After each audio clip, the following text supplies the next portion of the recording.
히브리서 3장 12절부터 19절까지 말씀을 통해 확신한 것으로 힘써 싸우라 하는 말씀의 제목으로 오늘 본문의 말씀을 사모하겠습니다.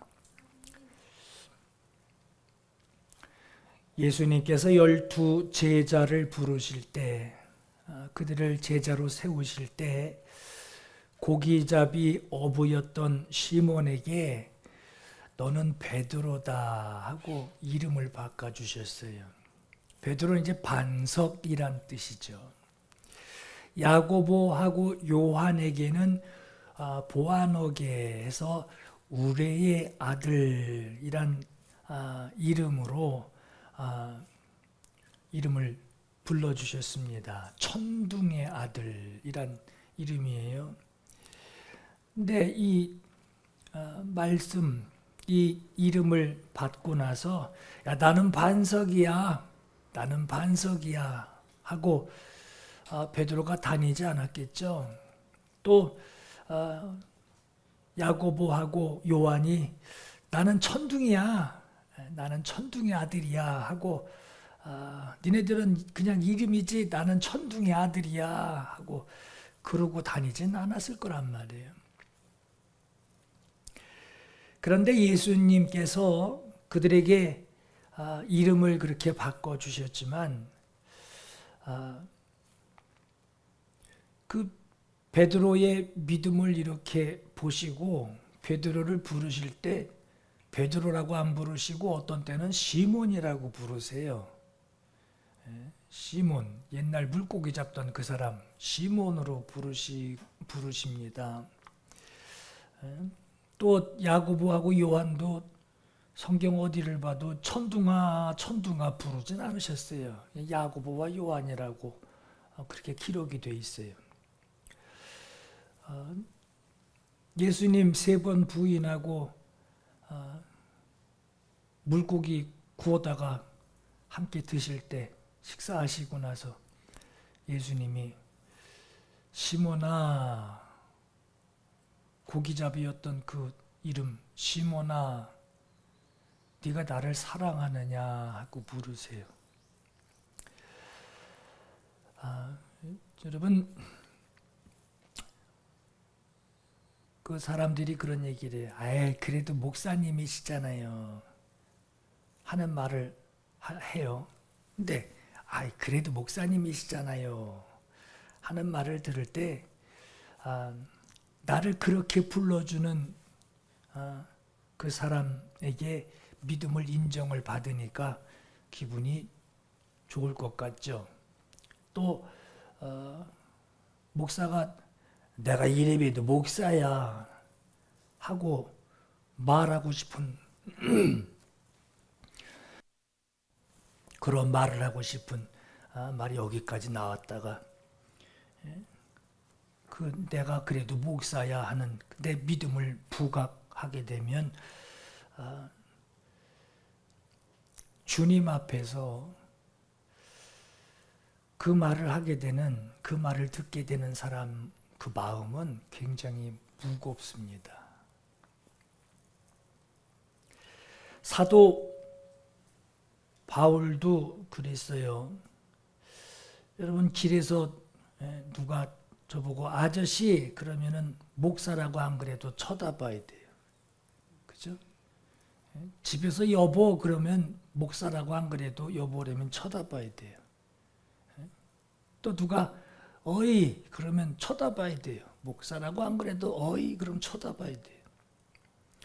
그러나 직분을 불러주게 되면 그에 걸맞는 신분이 당신에게 있습니다 하는 거예요. 그때부터는 신분을 요구하게 되는 거예요. 당신의 신분을 통하여 믿음을 요구하게 되고 불러주는 그 신분을 통하여서 그 신분에 걸맞는 행동을 요구를 하게 되는 거예요. 사도 바울도 사람들 앞에 서 있을 때뿐만 아니라 자기 믿음을 늘 안심하지 않고 자기 스스로를 경계하며 자기 스스로를 점검하고 자기 스스로에게 주의를 주는 것을 보게 됩니다. 고린도전서 9장 27절에 나는 내 몸을 쳐서 굴복시킵니다. 그것은 내가 남에게 복음을 전하고 그리고 나서 도리어 나 스스로가 버림을 받는 그런 가련한 신세가 되지 않으려는 것입니다 하고 그가 말합니다. 내가 남에게 복음을 전파한 후에 전파한 내가 오히려 버림을 당할까 봐 난 그게 두렵다 하는 거예요. 바울은 예수님께 직접 부름을 받습니다. 그리고 사도직을 수행하게 되면서 늘 자신의 그 믿음 상태를 또 확인하고 또 확인하고 또 확인하는 사람이었어요. 내가 부름받았다 하는 것으로 마치 어깨에 별 단 것 마냥 훈장 단 것 마냥 돌아다니지 않고 늘 자기 믿음을 확인하고 또 다시 점검하고 또 확인하는 사람이었단 말이에요. 그래서 그는 자신을 점검하며 자기를 돌아보는 말, 또 자기 자신뿐만 아니라 그가 대하는, 사도 바울이 대하는 많은 사람들, 그 사람들에게도 사도 바울이 하는 말이 너희가 믿음 안에 있는가 너희 자신을 시험하고 너희 자신을 확증해라. 어떻게 확증하려는 거예요? 예수 그리스도께서 너희 안에 계신 줄을 너희가 스스로 알 수 있대요. 누가 가르쳐줘서 무슨 영분별을 하고 뭐 예언을 하고 뭐 이런 차원이 아니라 누가 가르쳐주는 게 아니라 네가 알아. 네 스스로가 네 속에 예수 그리스도가 들어 계신지 그분이 없는지 그분을 보재기로 덮어놨는지 그분을 등 돌리고 저 방에 들어가 계시라고 문 닫았는지 네 스스로가 안다는 거예요. 스스로 알지 못하느냐? 그럼 넌 버린 자니라 하고 이게 여러분 저주가 아니라 사도 바울도 자기 자신에게 늘 이것을 점검하고 확인하고 늘 주의했단 말이에요. 자기가 그러했듯이 너도 내 안에 네가 믿음 안에 있는가 너 스스로를 확인해봐. 네가 알 수 있어. 네가 점검할 수 있어. 네가 확증할 수 있어. 그리스도가 내 안에 계신 것을 네가 스스로 알 수 있어 하고 말하는 거예요. 예수 그리스도께서 내 안에 계신 것을 스스로 점검할 수 있다라고 하는 거예요. 언제 점검합니까? 예배하며 점검합니다. 말씀을 들으면서 나 들으라고 하는 소리네 저거 하고 반응하지 않고 그게 감사하죠. 나 들으라고 그러니 다른 사람들은 누구 얘기야? 이러고 있는 반에 저 내 얘기네 한다면 얼마나 감사해요. 말씀 들으면서 점검하는 거예요. 내가 그리스도 안에 있나, 발 요만큼 빼놨나, 뒤로 물러섰나, 등 돌리고 있나. 말씀 들으면서 점검하는 거예요. 기도하면서 점검하는 겁니다. 소리만 질러가며 주님 들으세요 하고 그냥 소리 지르는 게 아니라 기도하면서, 기도는 듣는 거예요. 기도하면서 내가 믿음 안에 있는가 내 스스로를 점검하는 거예요. 생활에서 어떤 상황을 맞이하게 될 때 그 상황을 어떻게 해결할 것인지 A로 해야 되는지 B로 해야 되는지 C로 해야 되는지 그 생활에서 상황을 해결해 나갈 때 예수님이시라면 어떻게 해결하실까 하는 물음을 던지고 결정하는 것과 예수님 생각 안 하고 난 이게 좋은데 결정하는 것과 다르다면 네가 믿음 안에 있는가 너 자신을 시험하려는 거예요. 그런데 여기서 여러분 참 중요한 게 하나 있어요. 주님을 바로 알고 주님을 바로 의식하면은 참 문제가 없는데 주님을 믿고 있고 의지하고 있는데 주님을 오해하고 있다면 스스로 정확하게 자기를 점검하는데, 내가 믿음 안에 있는지 없는지를 점검하는데 정확하게 점검할 수 없어요. 오해한다면, 주님을 오해한다면, 오히려 내가 주님에 대해서 오해하고 있는 것으로 내가 고집을 부리게 됩니다. 이렇게 할 거야 하고 고집을 부려요. 여러분, 건물을 세울 때 설계도를 만들죠. 근데 그 설계도가 그 원래 있던 지형하고 길이하고 깊이하고 이것하고 맞지 않는다면, 설계도가 잘못되어 있다면 설계도에 맞춰서 집을 짓다가 문제가 생깁니다. 길이가 안 맞든지 어느 짝이 안 맞게 돼요. 그러면 처음부터 다시 할 수 없어서 거기서부터는 이제 막 비틀어 맞춥니다. 틀어진 문제를 막 그냥 어겨서 만져요. 억지로 문제를 해결하게 되니까 또 문제가 또 생겨요. 그러기 전에 빨리 점검하라고 하는 거예요. 이러한 문제를 해결하지 않으면 절대 안 되는 참 중요한 상황이라고 하는 거예요. 여러분, 마치 달란트 비유에서요, 주인에게 부름을 받은 다른 동료들은 달란트를 받은 즉시 바로 가서 그것으로 장사해서 그 말씀대로 순종함으로 달란트를 또 남기게 되었지만, 거기 한 달란트 받은 자는 주인에게 관심을 받아서 주인의 것을 받기는 했어요. 그 많은 종들 중에 주인의 관심을 받아서 불러서 갔습니다. 가서 주인의 달란트를 받게 돼요. 받은 것으로 내가 주인한테 이런 인정을 받았다, 이런 관심을 받았다, 잠깐은 기쁨은 있었겠지만, 그가 주인의 마음을, 그 주인을 잘못 이해하고 있어서 이 달란트를 왜 줬지? 받기는 했어요. 인정을 받고 관심을 받고 주인의 것을 받기는 했어요. 근데 왜 줬는지를 몰라. 주인의 마음을 이해하지 못하고 있어서, 다른 종들은 받자마자 그 마음을 알고 빨리 당장에 나가서 장사를 바로 시작했는데, 받은 즉시 바로 가서 땅을 파고 주인의 돈을 땅속에다가 감추어 두게 됩니다. 성경에 한 달란트 받은 자는 가서 땅을 파고 그 주인의 돈을 감추어 두었더니 했어요. 땅속에 묻어두었다라고만 말하지 않았습니다. 잘 보시면 감추어 두었대요. 다른 사람 모르게 감춰뒀대요. 감춰두고 남들의 시선에서 보관해야 하는 일도 이거 보통 문제 아닙니다. 아닌 척 해야 되고요. 모르는 척 해야 돼요.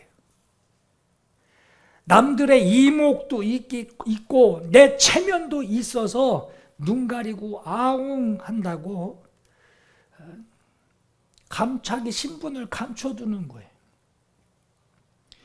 그랬던 것처럼 주인이 맡겨주신 그 은혜가 내게 있는데, 은혜를 받기는 받았는데 은혜를 주신 그 주인의 마음을 이해하지 못하고 자기가 오해하고 있는 그대로 생활하고 있으면서도 그것을 내가 하나님을 의지하는 믿음이다 여기고 주님을 내가 믿는다라고, 주님의 사랑을 받고 있다라고 그렇게 여기고 있는 것이 가장 안타까운 일이라는 거예요. 그런 상태에서 다시 오실 예수 그리스도를 자기와는 전혀 다르게 주님을 기다리고 있는 성도들하고 똑같이 여기고 똑같이 기다리고 있습니다. 여러분, 설교를 듣고 반복해서 또 듣고 일주일에 한 번씩만 들어도 예수님이 무슨 일을 겪으셨는지, 무슨 은혜가 있다는 건지, 교회 잠시만 다녀도 일주일에 한 번씩 설교 드려도 얼마 안 걸려도 뭔 얘기하는지 다 알게 돼요. 그 정도로 누구나 예수 그리스도의 공로를 알고 있고 하나님의 자녀 되었습니다. 그 십자가 공로로 하나님의 자녀 되었습니다. 하고 가르치니까 난 하나님의 자녀구나 하는 그런 상식을 가지게 돼요. 내가 하나님의 자녀구나 하고 상식을 갖게 됩니다. 그러나 상식을 가졌어도 착하고 충성된 종아, 네가 적은 일에 충성하였음에 내 주인의 즐거움에 참여할지어다 하는 이 주님의 말씀을 들을 수 있는 것은 모두에게 적용되는 것은 아닙니다. 오히려 그 중에는 악하고 게으른 자여 하는 말씀을 듣는 사람도 있을 수 있다라고 하는 거예요. 그럼 여러분, 내가 지금 예수 믿으며 산다라고 하는 나의 생활이 착하고 충성된 종아, 네가 적은 일에 충성하였음에 내 주인의 즐거움에 참여할지어다 하는 이 말씀을 주님에게서 들을 수 있는 자로 내가 지금 살아가고 있다라고 하는 이 확신, 내가 주님 하나님께 속한 자로 내가 지금 이 세상에서 살아가고 있다라고 하는 이 확신이 추호도 의심이 없이 확실하다라고 하는 이것을 어떻게 내가 점검하고 확인할 수 있느냐, 내가 어떻게 이것을 확증할 수 있느냐 하는 거예요. 이걸 내가 어떻게 점검할 수 있느냐, 그런 사람이 되어야 하는데 내가 어떻게 이것을 내 지금 현재의 상황이 어떤지를 어떻게 점검해야 하느냐 하는 거예요. 오늘날 사람들이 하나님께 빕니다. 하나님 인도해 주세요, 만들어 주세요, 주세요 하고 소원을 빌어요. 이렇게 구하는 사람들은 많은데 지금 내 믿음이 하나님의 마음에 맞는 믿음을 가지고 있는 것인지, 하나님이 나를 보시면서 내가 너를 잘 아노라 하시는 이 말씀을 들을 수 있는 자인지, 내가 너 모른다, 너 누구냐 하시는 이 말씀을 들을 자인지를 매일매일 자기가 점검해야 한다라고 하는 거예요. 여러분, 그냥 살지 마시고 점검해 보세요. 자기 믿음을 점검하는 것을 잊어버리고 흘러가는 대로 여러분 쓰나미 마냥 다 쓸고 가듯이요, 흘러가고 있는 그 생활을 하고 있는 것은 아닌지 여러분 늘 확인해야 합니다. 은행 통장만 확인하지 마시고 여러분 신앙 통장도 좀 확인해 보셔야 해요. 여러분 은행 통장에 돈 모자라면 불안하잖아요.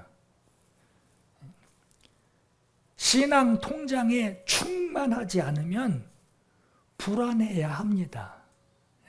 근데 열어보질 않으니 불안한 마음이 없죠. 그래서 오늘 본문 3장 13절에 오직 오늘이라 일컫는 동안에 매일 피차 권면하여 너희 중에 누구든지 죄의 유혹으로 완고하게 되지 않도록 하라 하는 거예요. 내가 하나님께 사랑을 말합니다. 의지하며 살아가고 있다라는 믿음이 있어요. 그런데 하나님이 들어주고 계시는 믿음을 내가 지금 가지고 있는지, 들어주실 분이 들어줘야지 내 믿음이 드러나는 거잖아요. 매일 확인하고 싶어하는 이 마음이 늘 마음에 있어야 합니다. 여러분, 의심하고 확인하려는 게 아니에요. 의심하려는 게 아닙니다. 그 말이 아니라 자기 신분을 매일 점검하라고 하는 거예요. 오늘 여러분 자신을 불러주신 것을 좀 생각해 보세요. 딴 사람 생각하지 말고 오늘 자기를 좀 이렇게 점검해 보세요. 아무개 안 왔네, 오늘 그냥 그래야 되는데, 그러지 마시고 자기를 보세요. 그 많은 사람들 중에 아직도 예수 안 믿는 사람 많습니다. 그 많은 사람들 가운데 주님이 죄인이었던 나를, 그때 나를 직접 부르셨어요. 하나님의 은혜를 받게 하셨어요. 하나님의 은혜를 받은 자가 되었어요. 그래서 하나님의 마음, 하나님의 사랑의 그 마음을 알고 가슴이 벅찼어요. 지금은 여러분 아까도 우리 권사님하고 오면서 아유 십리길 교회 가는 길 그 십리길이어도 동행자 있으면 그렇게 재밌어요 하고 그런 말씀을 하셔요. 여러분 그 사랑을 경험하고 감동을 경험하고 막 부글부글 끓는 어떤 그 격한 감동을 겪게 되면요, 교회가 거리가 문제가 아니에요. 그건 문제 될 것도 아닙니다. 그런 벅찬 가슴이 벅찬 감동이 있었는데 찬송을 부르면 막 눈물이 나고 막 가슴이 코끝이 찡해지며 막 가슴이 두근두근해지는 뜨거워지는 그런 감격이 있었는데 언제부턴가 과거 신앙생활 하던 사람들보다 아는 것은 참 많아졌는데 생활 참 편해지고 누리는 것 참 많아졌는데 보는 시야가 넓어지기는 했는데 가슴속 한쪽이 휑한 그런 느낌이 있어요. 약속 날짜 잡아야 되는데 예배가 걸려요. 아, 왜 하필이면 또 예배 시간이야 하고 예배가 걸림돌이 됩니다. 찬송을 부르는데 어느 순간부터 하품이 나와요. 여러분 예배 시작하면 핸드폰도 끄시고, 아니 예배 시간에 누가 전화 오면 받을 사람이 누가 있어요? 그죠? 누가 전화하리라 생각을 하고 핸드폰을 열어두고 있습니까? 이렇게 가슴이 휑한 그냥 공허한 메아리 마냥 감동도 없어지고 감격도 없어진 언제부턴가 그런 상황이 되게 돼요. 이렇게 가슴이 휑해지는 이것이 뭘 의미하느냐? 이게 어떤 상황이라고 하는 것이냐? 내가 하나님의 사랑을 받고 있다라고 하는 자기 확신에 주인의 마음을 지금 잘 모르고 있다라고 하는 거예요. 주님의 마음을 잘못 이해하고 있다라고 하는 거예요. 오해하고 있는 것으로 주인을 대하는 나의 마음의 상태가 그렇다라고 하는 거예요. 오늘 본문의 말씀을 다시 한번 보게 되었습니다. 불과 2주 전의 말씀이었어요, 본문이. 그런데 이와 같은 상황이 오늘 저에게뿐만 아니라 여러분들에게 이런 일이 절대로 일어나서는 안 되기 때문에 오늘 말씀을 우리가 보게 됩니다. 이런 상황이 시작이 되지 않도록 우리가 경계해야 되고 정말 점검해야 되고 어디 금 하나 가면은 그 금을 통해서 그냥 댐이 무너지듯이 말이에요. 하나하나 살펴야 되는, 이게 만약에 시작이 되면요, 여기서 헤어나오기가 참 무척 오래 걸립니다. 굉장히 오래 걸립니다. 여러분 매주 예배하다가 한 2번 빠져봐요. 그거 여러분 물론 그 다음 주에 예배할 수 있어요. 그런데요, 그 2번, 1번 빠진 그 영적 영향력이요, 다시 그 자리로 다시 돌려다 놔요. 이렇게 다시 헤어나오기가, 그거 회복하기가요 보통 힘든 게 아닙니다. 만약 지금 내가 그 상황이라고 한다면 더 이상 여러분들 자기가 그런 상황에 들어왔다라고 한다면 이거 더 이상 방치해서는 안 될 만큼 정말 급한 기도 내용이어야 합니다. 히브리서 2장 1절에 그러므로 우리가 들은 것에 더욱 유념함으로 특별히 주의함으로 우리가 흘러 떠내려가지 않도록 함이 마땅하니라 그랬어요. 이것들이 우리에게서 빠져나가지 못하게 하려 함이라는 뜻이에요. 2장 3절에 보시면 우리가 이렇게도 귀중한 구원을 소홀히 하고서야 어떻게 그 보응을 피할 수 있겠습니까? 이 구원은 주님께서 처음에 말씀해 주신 것이요, 그것을 들은 사람들이 우리에게 확증하여 우리에게 전하여 준 것입니다 하고 했듯이, 오늘 우리가 듣고 받게 되는 이 복음은요, 누가 지어서 만들어 전해준 것이 아니라 주님이 하신 말씀이에요. 먼저는 주님이 주신 말씀이고, 그 말씀을 직접 듣고 그 말씀대로 경험을 한 자들이 확증을 하여서 나에게 전해준 말씀이에요. 그런데 이 말씀이 언제부턴가 흐릿해지고요, 내 속에서 쑥 떠내려가도 빠져나가는 그 은혜, 그 감동, 그 감격들, 그거 붙들기보다는 다른 것, 엉뚱한 거 붙들고서 그걸 소중하게 여기는 생활을 우리가 볼 수 있으니, 이러한 일이 내게서 일어나지 않도록 유념하라고 하는 겁니다. 내가 구원받은 자인가? 당신 구원받은 자인가? 받은 은혜를 헛되이 여기지 말아라 라고 하는 거예요. 사업을 성공하던, 출세를 하던, 돈을 많이 벌던, 세상에서 잘 되는 일로 기뻐할 수 있어요. 그러나 그보다 특별히 유념해야 할 것이 구원받았다라고 하는 이 뜨거운 믿음의 고백이 내게서 냉랭하게 빠져나가지 않도록, 또 엉뚱한 것이 내 속에 새어 들어와서 내 속에 있는 것과 섞이지 않도록, 이 믿음의 고백이 또 변색되지 않도록, 퇴색되지 않도록 자기를 돌아보는 일이 가장 시급하다라고 하는 거예요. 오늘 저와 여러분의 믿음의 고백이요, 불편하면 버리고 낡아지면 바꿔버리는 그런 일회용 종이컵과 같이 여겨서는 안 됩니다. 여러분, 유기 그릇이라고 아시죠? 놋그릇, 유기 그릇. 이거 여러분 잘 보관한다고 반짝반짝하지 않습니다. 닦아야 돼요. 안 닦으면은 깨끗하고 아주 황금빛이 반짝반짝반짝하는 그릇이 되지만, 그대로 두면요, 놋그릇이기 때문에 얼룩지고 나중엔 시커매집니다. 오늘 본문에 히브리서 3장 12절에 형제들아 너희는 삼가 혹 너희 중에 누가 믿지 아니하는 악한 마음을 품고 살아계신 하나님에게서 떨어질까 조심할 것이요.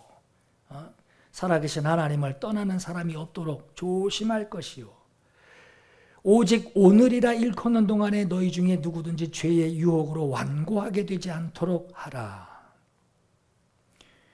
우리가 시작할 때에 확신한 것을 끝까지 견고히 잡고 있으면 그리스도와 함께 참여한 자가 되리라 하고 말씀해요. 여러분, 하나님을 떠난다고 하는 거, 이거 정말 두려운 일이죠. 정말 무서운 일이에요. 감히 상상도 하기 싫은 생각입니다. 사람들은 그 정도로 자기가 하나님을 떠날리는 만무하다 하는 그 생각을 해요. 그건 아주 악독한 사람, 특별한 사람, 이단이나 뭐 그런 데 속한 사람들이나 그렇게 해당되는 것이고, 오늘 나에게는 절대로 그런 일이 있을 수 없다라고 생각합니다. 그러나 그런 일이 교회 안에 착실하게 신앙생활하는 성도들에게 일어날 가능성이 없다라고 한다면, 오늘 성경에 유념하라, 주의하라, 특별히 신경 써라 하는 이 경고를 하지 않았을 거예요. 그렇죠? 한번 믿음 고백했기 때문에 주님 내 구주시오, 내 생명의 주님이시오, 내 죄를 위하여 십자가에 달려 죽으셨습니다 하는 이 한번 믿음 고백한 것으로 천국은 확정이 됐으니 이제 교회 슬슬 다니면서 이전에 살던 대로 살면 되겠다 한다면 하나님을 떠나게 될까 조심하라는 그 경고는 필요 없는 소리였을지도 모릅니다. 확정됐다면 그런 경고할 필요가 없죠. 그럼 이렇게 분명하고도 확고한 믿음을 가진 사람이 어떻게 자기에게서 복음이 복음이 들어왔다가 복음이 떠내려 가는 것도 모르는 일이 발생되게 되었느냐? 자기도 몰라요. 언제 나갔지? 몰라요. 여러분, 이방인이었던 고넬료 가정에 성령이 임하십니다. 그때 당시에 사도들은요, 유대인들에게만 복음을 전했어요. 이방인들은 복음 전하지도 않았습니다. 유대인에게만 전했어요. 하나님께서 이걸 흩어버리시죠. 교회에 핍박을 가해서 다 찢어놓습니다. 이방인에게 관심을 가지게 되었는데 하나님은 이방인을 전도하는 일을 위해서 바울을 택하시고 그에게 복음을 전하게 하셨습니다. 바울이 제3차 전도 여행까지 오게 되면서 3차 전도 여행을 통해서 복음이 아시아에서 유럽으로 이제 전해지게 되는데 당시에 헬라 철학의 영향과 그리고 유대 율법주의의 영향이 이게 만나 섞여지게 되면서 영지주의라고 하는 이단이 생겨납니다. 영지주의가 뭐냐면요, 영하고 육이 분리되는 거예요. 나눠지는 거예요. 영은 좋은 거, 육은 나쁜 거. 영은 거룩한 거, 육은 더러운 거. 영은 천국에 들어갈 거룩한 것이지만 육체는 죽으면 땅에서 흩어지고 먼지가 되어 없어질 것이니 이건 부정한 것이다 하고 주장을 하면서 예수 그리스도가 부정한 육신으로 오셨다, 육체의 몸으로 오셨다 하는 것을 그들이 주장합니다. 예수께서 육체로 오신 것을 그것을 부인하는 거예요. 몸이 더러운 건데 글로 어떻게 오시겠어요? 육체의 몸으로 오신 것이라고 하는 이것을 주장하게 되고 결국은 하나님의 창조 질서까지도 부인하게 됩니다. 이러한 영지주의자들의 주장이 영은 선한 것이지만 육은 악하고 무익하며 더러운 것 그리고 썩어서 없어질 것이기 때문에 영혼은 구원받을 수 있는 것이니 육신은 아무렇게나 살아도 된다라고 하는 거예요. 육체의 방종을 일삼게 됩니다.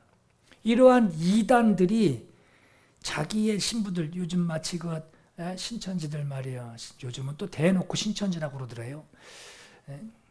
아주 자기 신분 아주 조용히 속이고 교회에 들어와서 교회 안으로 몰래 들어와 가지고 예수 그리스도의 복음을 따르는 이 성도들에게 우리는 영혼은 구원 얻었으니까 세상에 사는 동안 불편하게 살지 말고 마음껏 마음대로 살아도 된다.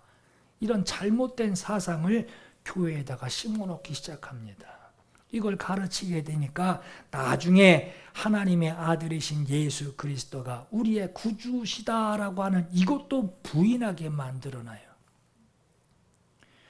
교회 안에 성도들을 당을 짓게 만들어 이것 막 다 찢어놓고 육체의 욕망을 채우는 방탕한 생활을 하도록 유도하게 됩니다. 이렇게 교회 성도들이 미혹당하는 일들이 막 생겨나니까 당시 예루살렘 교회의 지도자였던 예수 그리스도의 동생이었던 유다가 교회에 편지를 써서 경계한 것이 바로 유다서입니다. 유다서 1장 4절에 이는 가만히 들어온 사람 몇이 있음이라. 그들은 경건하지 아니하여 우리 하나님의 은혜를 방탕한 것으로 바꾸고 홀로 하나이신 주제 곧 우리 주 예수 그리스도를 부인하는 자니라. 가만히 들어온 거짓 교사들을 경계하라, 경계하라, 저들을 경계하라, 주의하라 하고 가르칩니다. 무엇이 슬며시 들어왔다는 것이냐? 하나님과 겸하여 마음에 들여놓은 우상이 들어온 거예요. 여러분, 집안에 부처를 들여놨다는 얘기가 아닙니다. 어떤 형상을 가지고 있다는 얘기가 아니에요. 자기 생각이 여기 그때부터 역사합니다. 자기 생각이 주장하고 제 생각이 들어갑니다. 어디 가서 들은 얘기, 철학들이 막 어디 가서 들은 이상한 이야기들이 막 귀로 들어와서 이 자리로 들어옵니다. 남들이 하는 말이 내 속에 들어와서 자기 생활의 모든 결정 사항들이 하나님의 말씀보다 그렇게 들은 것들에게 의존하게 되고 그리고 그것으로 결정하려고 합니다. 유다서에는 이것을 11절에 가인의 길에 행하였으며 삭슬 위하여 돈을 위하여 발람의 어그러진 길로 몰려갔으며 고라의 패역을 따라 멸망을 받았도다. 이렇게 말씀해요. 시작할 때, 믿음을 시작할 때는 아주 확신한 것을 끝까지 잡고 있어야 하는데 긴장했던 그 믿음이 시간이 슬슬 지나면서 세월이 지나면서 이게 풀어져요. 그 이후로 언제 어느 시점부터인지 슬며시 들어와서 영향력을 행사하는 악한 생각들이 들어와 있다라고 하는 거예요. 그 첫째가 가인의 길로 행하였다라고 말씀합니다. 가인은 자기가 예배했는데 그 예배를 실패했다라고 하는 것으로 마음에 분을 품게 됩니다. 자기 혼자 실패했으면 다시 하지 뭐 이럴 텐데 동생은 성공했단 말이에요. 마음에 분을 품고 악한 생각을 하게 됩니다. 네가 분하여 하면 어찌 됨이며 안색이 변하면 어찌 됨이냐. 네가 선을 행하면 어찌 낯을 얼굴을 들지 못하겠느냐.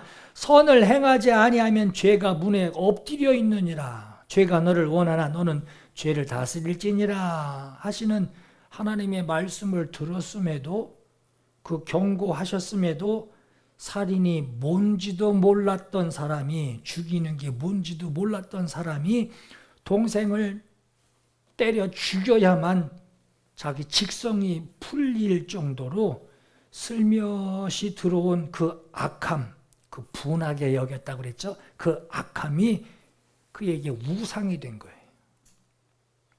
반드시 내가 성취해야지 하는 우상이 돼버린 겁니다.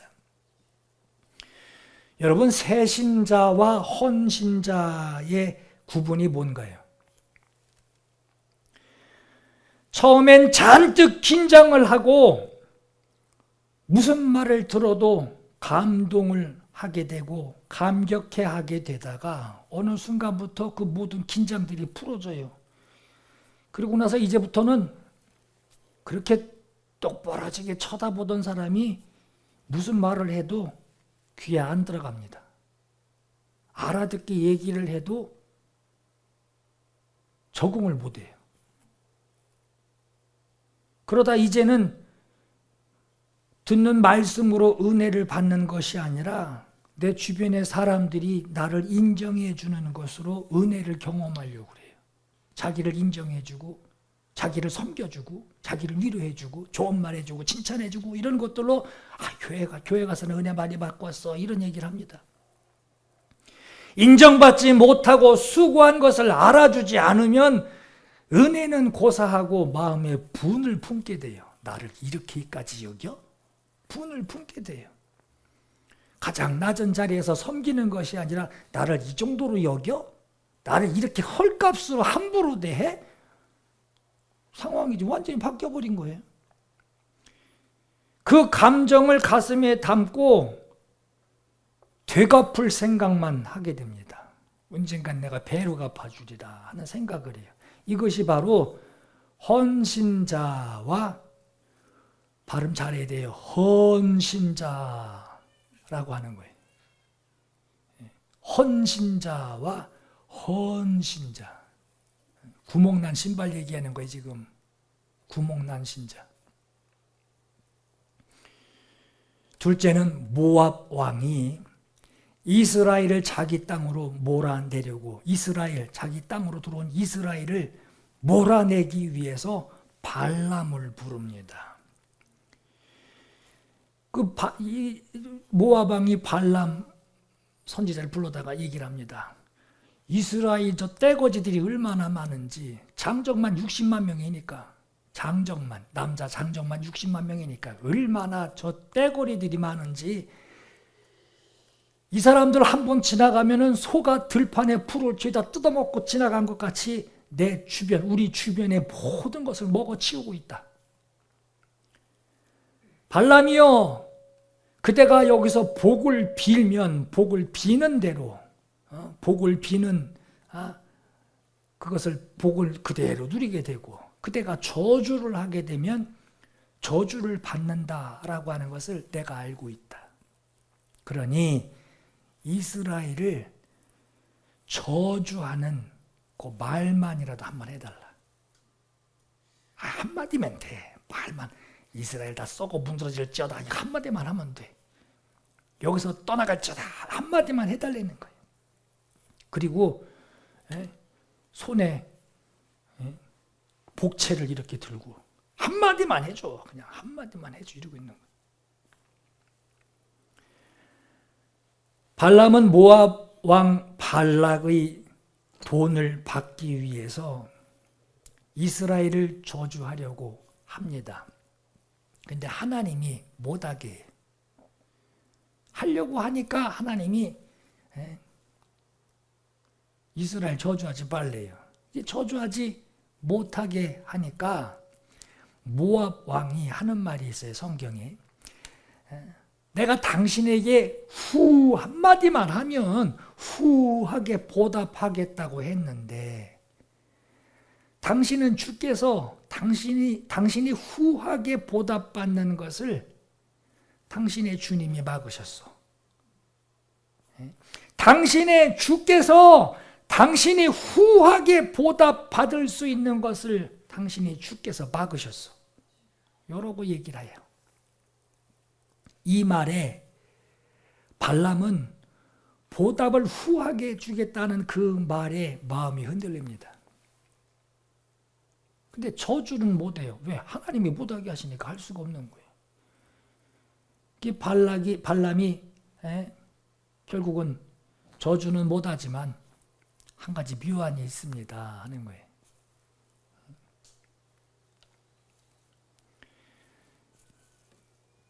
이스라엘로 하여금 하나님을 떠나게 하고 그들이 하나님 앞에 심판받을 수 있는 방법이 하나 있는데, 그것이 뭐냐? 바알브올에서 모압 여자들을, 아주 이쁘장한 여자들을 이렇게 불러다 놓고 이스라엘 사람들하고 행음을 하게 하세요. 그러면은 모압에 있는 우상들을 이스라엘 사람 남자들이 섬길 겁니다. 한 요 기가 막힌 묘안을 주고 떠나버립니다.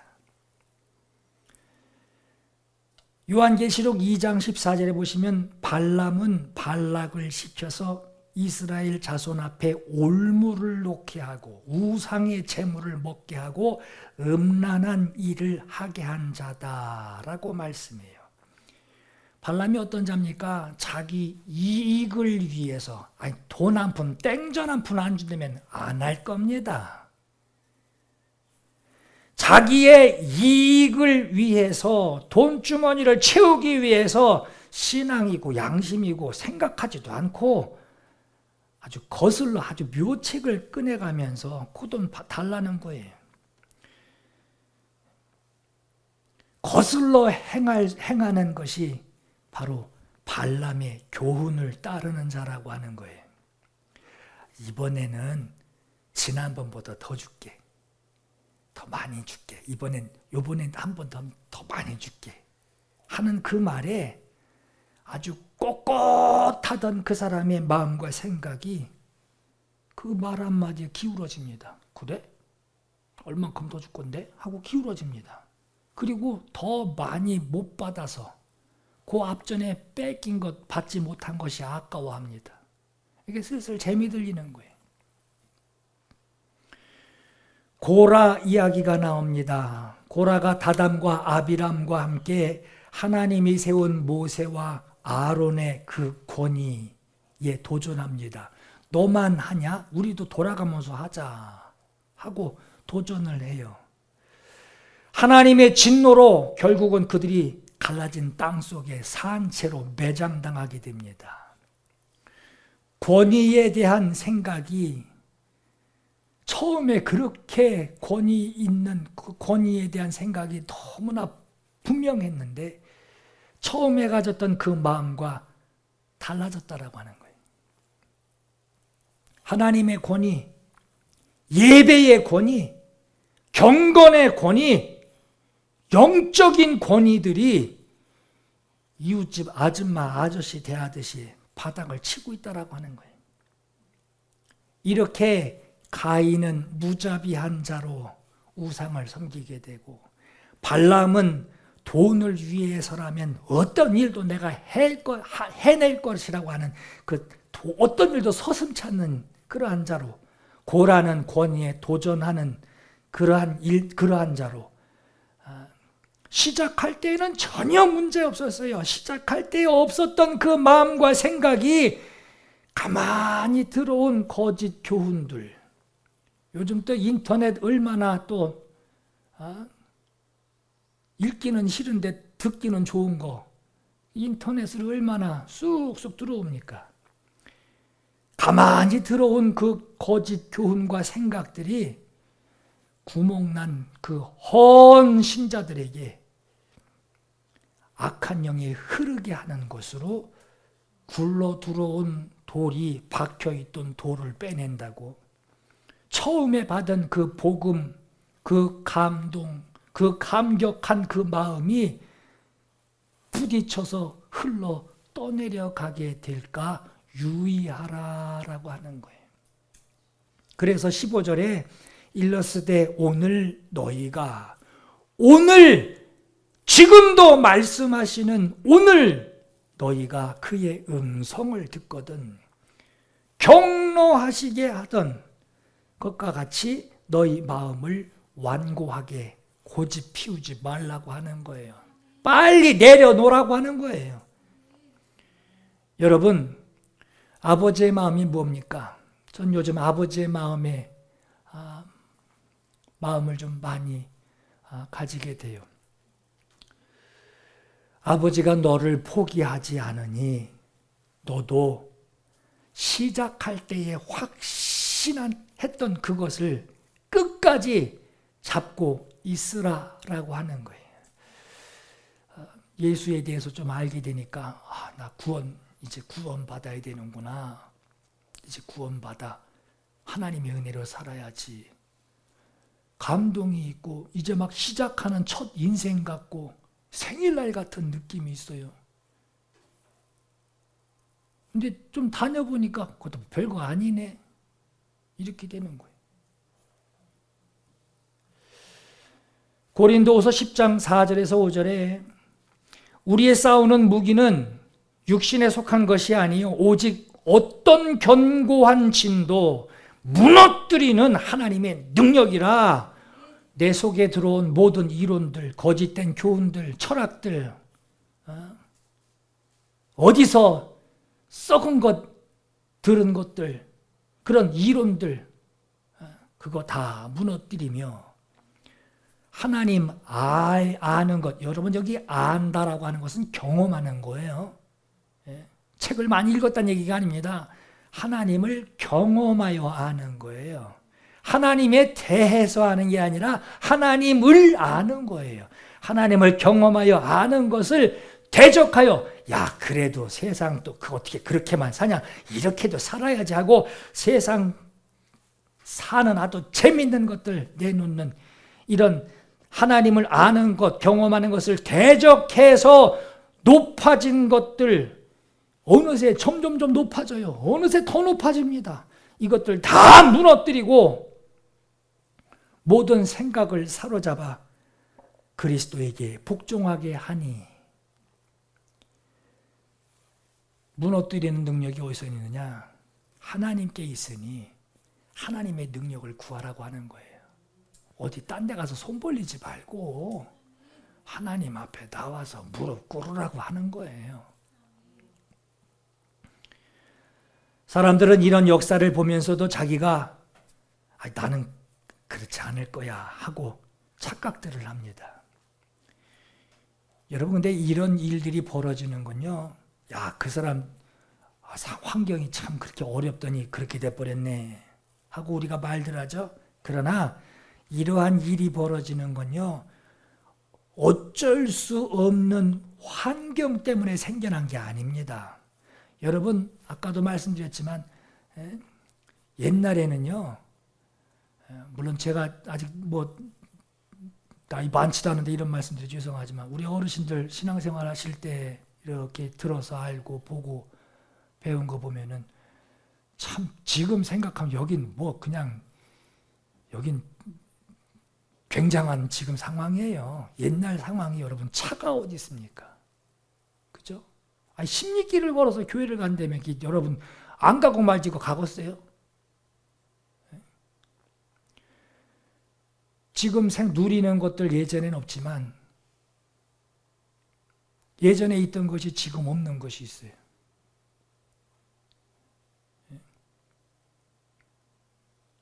있죠.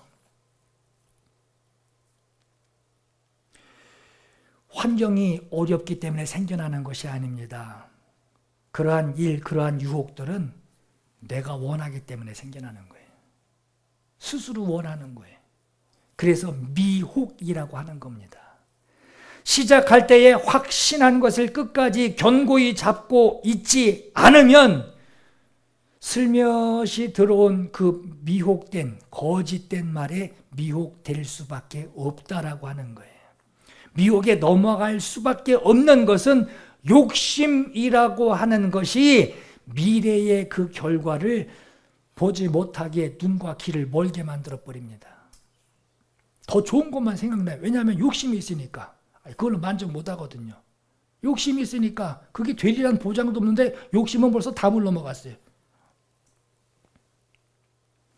야고보서 1장 14절에 오직 각 사람이 시험을 받는 것은 자기 욕심에 끌려 미혹됨이니 욕심이 잉태한즉 죄를 낳고 죄가 장성한즉 사망을 낳느니라 그랬어요. 욕심이 사망을 낳는데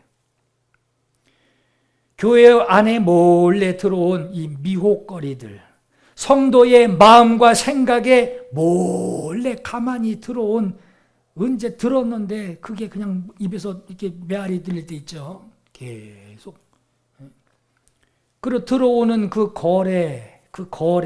거래들이 여러분 그게 아주 치밀하게 내게 영향을 주기 때문에 생겨나는 것이 아니라 그것을 듣는 사람이 자기가 원하는 거예요. 나 그거 좋은데 스스로 원하는 거예요. 여러분, 오늘 말씀을 들은 오늘 저와 여러분이 받아들이고 있는 그 복음 있죠. 여러분들이 정말 주님을 알고 이제 주님을 위해서 살겠다라고 하는 그 복음은요, 그때나 지금이나 변하지 않았어요. 오히려 사는 게 더 편해지긴 했어요. 그러나 그 복음이 얼마나 내가 갈급하고 그거 붙들어야만 내 평생에 살 수 있다라고 하는 그 복음의 효력과 영향력은 전혀 변하지 않았어요. 변한 거 뭐죠? 내 마음과 생각이에요. 이게 언제부터 퇴색되기 시작했고 뭔가 섞이기 시작했고 그런 마음도 없을 만큼 쑥 빠져 빈 공간 돼버리고 뭔가 채워놨는데 전에 있던 그게 아닌 거예요. 가만히 들어오는 이 말들, 생각들이 지혜롭게 들릴지라도 말씀을 끝까지 붙들고 순종하는 오늘 저와 여러분 되시기를 예수 이름으로 축원합니다.